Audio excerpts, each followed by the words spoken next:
I think a couple things to really make distinctions about is the difference between prospecting and what is a prospect versus lead management and what is a lead, right? So cold calling leads should never be in the same sentence because that's not what you're doing, right?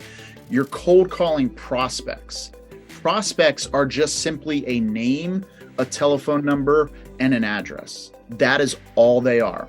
We have no idea whether they're actually interested. We haven't had a conversation with them. These are people that we've never, ever interacted with. So I think it's really important that you understand if you're cold calling, they are only prospects. Now, once you get a hold of them and you have a conversation with them and they've now raised their hand and said, yes, you know what? I am interested in what you're talking about. And it doesn't have to be real estate, right? Like I've been doing sales for 25 plus years. It could be any sales industry, anything that you're selling, you're prospecting, right? They raise their hand and say, you know what, whatever it is you're offering, whether it's, a timeshare or cars or home improvements or like anything, they raise their hand. Now you go through whatever for that particular industry for that qualification process and say, okay, what is our industry? And if it's real estate, we have a criteria that says, okay, if it fits this criteria, it is now a lead,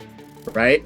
And if it doesn't fit this criteria, what about it doesn't fit the criteria? Some of those things may make it completely not a lead and we'll totally DQ it and remove it.